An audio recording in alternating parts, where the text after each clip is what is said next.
Bonjour à tous et bienvenue sur notre chaîne. Aujourd'hui, nous allons parler des déclarations fracassantes d'Ousmane Sonko, le nouveau Premier ministre sénégalais. Restez avec nous pour en savoir plus sur cette intervention marquante. Ousmane Sonko a précisé qu'il s'exprimait en tant que chef du parti PASTEF et non en qualité de chef du gouvernement. Il a insisté sur l'importance de maintenir la souveraineté politique et de résister aux ingérences extérieures, et a exhorté les étudiants à s'engager activement dans la défense de la démocratie et des droits humains au Sénégal.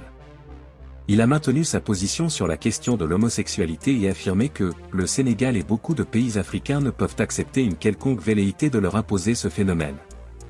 Sur ce point, il souligne que le Sénégal est un pays laïque, non pas dans un sens d'un État athée, mais plutôt d'un État respectueux et équidistant de tous les cultes, et d'une tolérance sociale.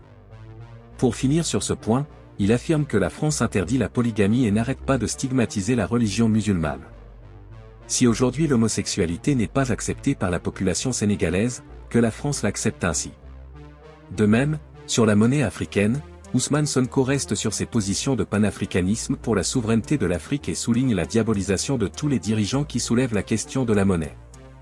Devant l'opposant de gauche radicale française Jean-Luc Mélenchon, il présente le projet élaboré depuis 10 ans que les Sénégalais ont choisi comme modèle de gouvernance.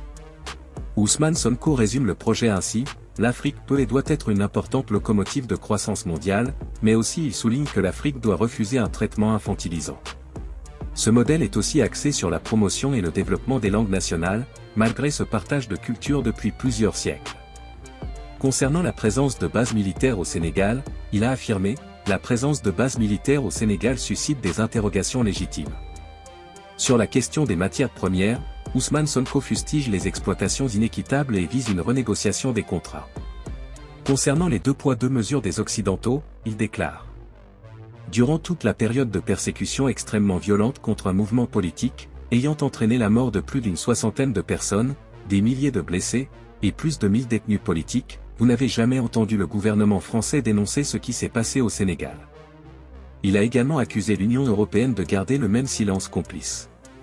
Le Premier ministre aussi pointé du doigt Emmanuel Macron pour avoir accueilli et félicité son homologue sénégalais au pire moment de la répression. C'est une incitation à la répression, une incitation à la persécution et à l'exécution de Sénégalais qui n'avaient commis d'autre crime que d'avoir un projet politique. Sonko a souligné que, la vérité, c'est que beaucoup de gouvernements européens, et en particulier le gouvernement français, s'accommodaient mal de notre discours politique souverainiste et se sont fixés comme objectif de l'entraver. C'est ce qui explique le mutisme approbateur face à la sanglante répression du régime du président Macky Sall contre notre parti, a-t-il déclaré. En conclusion, nous disons vive l'Afrique. Et merci à Ousmane Sonko pour avoir éclairé les militants panafricanistes sur la position du PASTEF face à la diabolisation des Occidentaux sur nos régimes et nos valeurs culturelles. Laissez-nous vos commentaires ci-dessous et n'oubliez pas de liker la vidéo et de vous abonner à notre chaîne pour soutenir la chaîne. Merci de nous avoir regardés et à bientôt pour une nouvelle vidéo.